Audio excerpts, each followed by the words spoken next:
6, no? Sabi po dito ng ating kapatid na Pablo, at ito po ay naka-address sa church po ng Efeso, no? Sa mga mananampalataya katulad po natin. Sabi po dito sa wikang Tagalog, no? Hindi sa paglilingkod sa paningin, no? Gaya ng mga nagbibigay lugod sa mga tao. Okay? Kundi gaya ng mga lingkod ni Kristo na ginagawa ang kalooban ng Diyos mula sa puso. So, ang ating topic, doing the will of God from the heart, no? Gawin ang kalooban ng Panginoon, ng Diyos, mula sa puso. Kasi po, bakit po kailangan ng ating ginagawa mula sa puso? Sapagkat kung hindi ho natin isinasa puso ang gawain po ng Panginoon, ay tiyak po na madali po tayong mapagod. Okay? Madali tayong mawala, no? Madali tayong manghihina, madali tayong magkaroon ng tinatawag po ng pananamlay, no, sa paglilingkod sa ating Panginoon. So, katulad po nito, no, ginagawa natin ito at mula kay Nanay Muling, I believe, no, galing po sa puso niya yung paglilingkod sa Lord, no? At maging po kay Nanay at sa atin, sapagkat hindi naman natin to gagawin tuwing Sabado kung hindi galing sa puso natin. Tama po? Kaya natin ito ginagawa kasi po talagang ginagawa natin ang kalooban ng Diyos galing sa ating mga puso. At ito po ba ay kalooban ng Diyos yung ating pagtitipon po ngayon? Kalooban po ni Lord ito. No? Hindi po ito kalooban ni pastor. Hindi kalooban ng tao, ng sino man. No? Ito po ay kalooban ng Diyos na tayo po ay maglingkod sa Kanya. Kalooban ng Diyos na gawin natin ang mga kalooban ng ating Panginoon. So, isa po sa kalooban ng Diyos, ito po yung ating fellowship. No? Yung ating pagtitipon, yung ating pong pagpalakasan ng mga bagay na espiritual sa buhay po natin upang tayo po ay lumago at sumigla, no? Katunayan po, ang isang tao na gumagawa ng kalooban ng Diyos mula sa kanyang puso, yun po yung taong meron pong tinatawag na pure heart, no? Kaya kung tayo po ay tunay ang ating puso sa harapan ng ating Panginoon, sabi ni Lord, mapalad daw tayo, no? Blessed po tayo. Basahin po natin ang aklat po ng Matthew, no? Chapter 5 verse 8. Okay? Kaya sabi po dito sa Matthew chapter 5 verse 8, mapapalad ang mga dalisay sa puso sapagkat makikita nila ang Diyos. No? So, mapalad do tayo na mga may tinatawag na dalisay, pure heart, no? Dalisay na puso. Sapagkat, ang sabi po ng ating Panginoon Kristo, makikita nila ang Diyos. Ibig sabihin, yung makikita, ibig sabihin, ito po yung tinatawag na hindi literal na sa mata natin, kundi ito pong tinatawag na spiritual insight. No? Spiritual insight. Kasi ang buhay spiritual natin, meron din po yan mata. Pero yan ay spiritual eyes na tinatawag. No? Tinatawag din po siya ng spiritual insight sa harapan ng ating Panginoon. So mapalad daw tayo na tayo ay may dalisay na puso at yun po talaga ang nais po ng ating Panginoon. No? Kaya ang ating mga ginagawa para kay Lord, of course, ginagawa natin ito galing po sa ating puso, galing po sa dalisay nating puso sa ating Panginoon. Kaya ang isang tao, isang anak ng Diyos, kung meron siyang dalisay na puso, ibig sabihin po, sa harapan ng Panginoon, mapalad siya. No? Kahit na hindi tayo mapalad sa tao, basta sa Diyos, tiyak po natin na mapalad po tayo. No? Dahil ito ang sinasabi po ng ating Panginoon. Okay?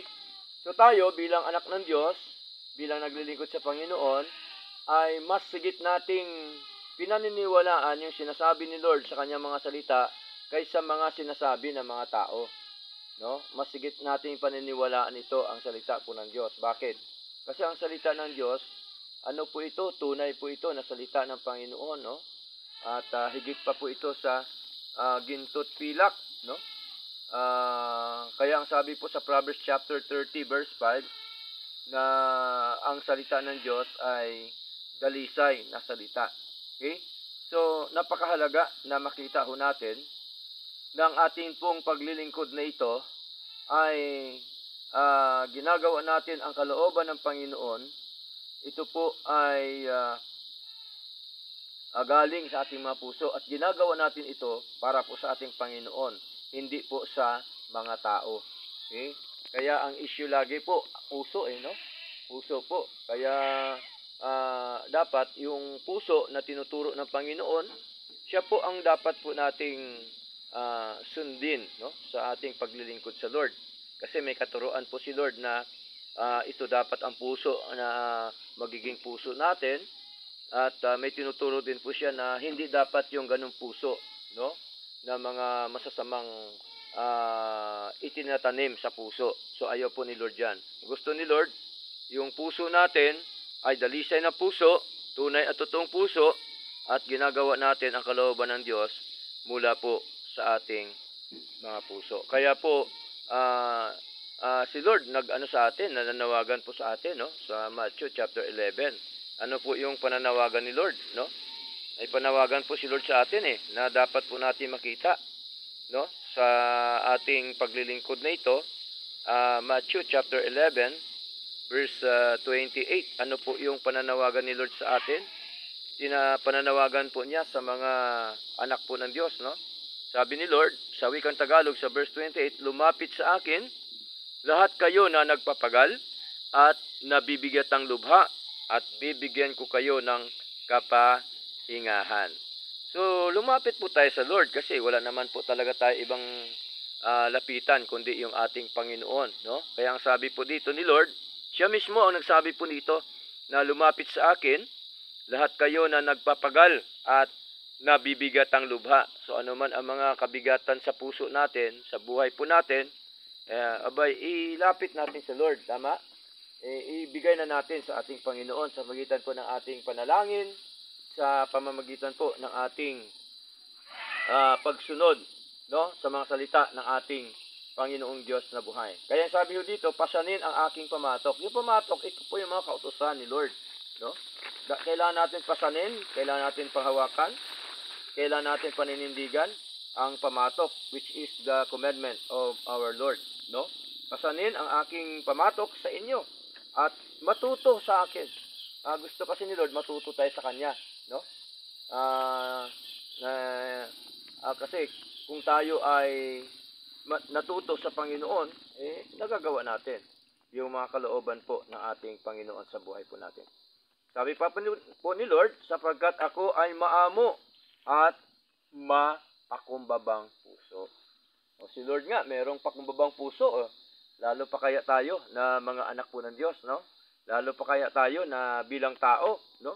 Kailangan natin ang mapagpakumbabang puso sa harapan po ng ating Panginoon. At kayo ay makakasumpong ng kapahingahan sa inyong mga kaluluwa, no? Kasi pag alam natin ang kautusan ni Lord, nasa atin ang kautusan ng Panginoon, naintindihan natin ano ang salita ng Diyos, sigurado na ang kaluluwa natin ay nakapagpahinga. Ibig sabihin, lahat ng mga kaguluhan, no, sa buhay po natin ay nabigyan ng kasagutan ng ating Panginoon, no? Verse 30, sapagkat ang aking pamatok ay malambot, no? Yung pamatok, yung kautusan, madali, malambot, at ang aking pasanin ay magaan. So, ang pasanin natin, ito po yung mga pasanin na binigay ni Lord sa atin. Ito po yung mga gawain na binigay po ni Lord sa atin. Yung mga responsibilidad, no, ng mga kautusan ng ating Panginoon na dapat po nating gawin sa atin pong paglilingkod na ito. Kaya sabi po ni Lord sa Ephesians chapter 6 verse 6, hindi sa paglilingkod sa paningin gaya ng mga nagbibigay lugod sa mga tao. So maraming tao ngayon na naglilingkod di umano sila sa Diyos nila, Pero ang binibigyan naman ng lugod, yung tao. No? Hindi naman po ang Diyos. Tama po? Okay? Bakit? Kasi, bakit po nasasabi natin na marami ang nagbibigay lugod sa tao? Kamukha niyan ay pagka ang tao ay may mga binibigay na anumang mga bagay sa isang tao, so doon niya binibigyan ng kaluguran. Hindi niya nakita, hindi niya intindihan na kung bakit siya binigyan ng tao dahil tayo bilang nakaintindi, ang ibig sabihin, kinilos mo siya ng Panginoon, no? Para dumaan sa kanya yung biyaya po na ating Panginoong Diyos na buhay. Yun po yung ibig sabihin doon, no? Pero siyempre, pinapasalamatan pa rin natin ang mga tao na yan na ginagamit po ni Lord. Pero mas sigit sa lahat dapat napasalamatan natin yung ating Panginoon. Mas sigit dapat sa lahat na ang Diyos ang siyang ating i-honor, no? Ating bigyan ng karangalan at kwalitian po sa ating mga buhay. Ngayon, verse 7, ano sabi dito? Sabi po dito, na may mabuting kalooban ay gumagawa ng paglilingkod. So, ang tunay pala ng paglilingkod, meron pong tinatawag na mabuting kalooban, no? Hindi lang tayo naglilingkod dahil nga sa nakikita natin na mga pakinabang, hindi ho ganon dapat, no? Kaya tayo, naglilingkod tayo sa Lord at wala itong kondisyon, anumang mga bagay na ginagawa natin, kaya natin pinaglingkuran si Lord, no? Ayaw po yan ng ating Panginoon. Ang gusto ni Lord na naglilingkod tayo mula sa puso po natin, no? Ginagawa natin kalooban ng Lord mula sa puso po natin. Okay? Next, ano pa sabi dito? Gaya ng sa Panginoon at hindi sa mga tao. Kaya mahalaga yung ginagawa natin para sa Lord. Okay? At madalas ko po sinasabi sa tuwing tayo po ay nagtitipon, kaya tayo narito dahil po sa Panginoon, no? Kaya tayo ay nag-aralan, kaya tayo ay nagdadalanginan, kaya tayo ay nag-awitan, nagpupuri sa Panginoon. Ito pong lahat ay ginagawa natin para sa ating Panginoong Diyos na buhay. Kaya ang puso natin dapat ay bantayan po natin at hindi dapat tayo magulumihanan, no, sa ating mga puso, no? At ako na obserbahan ko po yan, nakita ko po yan bilang isang pastor. Kung papansinin ko lamang ang mga mga nangyayari sa paligid, maaring wala na ako sa paglilingkod sa Lord. Pero bakit po hindi ko po yan pinapansin? Kasi ang binibigyan ko po ng karangalan yung Diyos, hindi naman po ang tao. Tama po? Si Lord po ang mahalaga, ang importante po sa buhay po natin kung bakit po tayo nanatili po sa paglilingkod po sa ating Panginoon. Ngayon, hindi po talaga maiwasan yun, nasa laman pa tayo. Minsan nakakaranas tayo ng mga matinding mga pagsubok, problema, siriranin, ngunit nandun pa rin po yung ano ni Lord sa atin, pagtuturo po sa atin. Ano po ba ang dapat natin gawin kapag gulong-gulo na yung isip natin, ang puso po natin? Dito po sa John chapter 14 verse 1, sabi dito ni Lord, huwag hayaan ang inyong puso na mabagabag. No? Let not your heart be troubled, no? Kasi maraming ngayon, no, mga alalahanin sa buhay, okay? At lalong-lalo na sa krisis na ng buhay ngayon ng tao, no? Dahil sa mga nagsitaasa na ang mga bilihin, hindi lamang po 'yon, maging po yung mga source of income, karamihan po medyo tagilid na. Kaya tayo hindi naman tayo pababayaan ni Lord, we believe, dahil nga po sabi ni Lord ay kung ang ibon nga pinapakain ni Lord, no? Tayo pa kaya na mga anak po ng ating Panginoong Diyos. Kaya sabi dito ni Lord, huwag hayaan ang inyong puso na mabagabag. Okay? Manampalataya kayo sa Diyos, sabi ni Lord, manampalataya rin sa akin, sabi po ng ating Panginoong Kristo. So, yun lamang po ang ating dapat gawin, no, sa ating paglilingkod na ito. At lahat na yan, ang mga problema sa pagsubok sa buhay, mawala naman na yan pagka tayo po ay na kay Lord na. Tama po?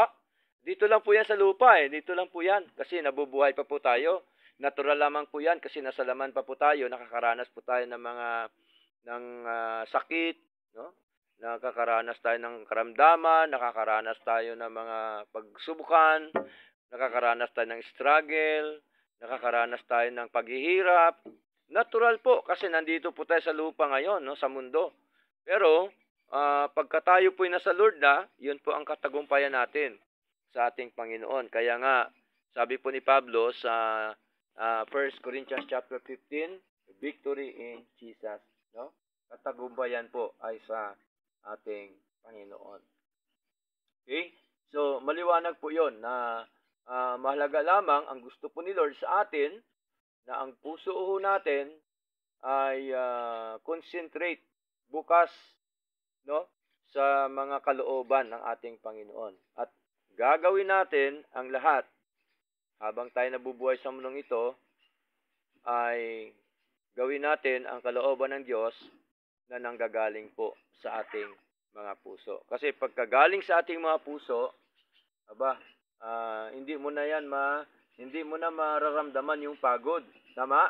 Hindi mo na mararamdaman yung hirap, hindi mo na mararamdaman yung kung ano mang mga bagay kasi ginagawa mo galing sa puso para po sa ating Panginoong Diyos na buhay. Kaya ang gagawin natin, lagi tayong manalangin, magbasa, at makinig ng mga salita po ng Diyos, dumalo sa mga gawain po ng ating Panginoon.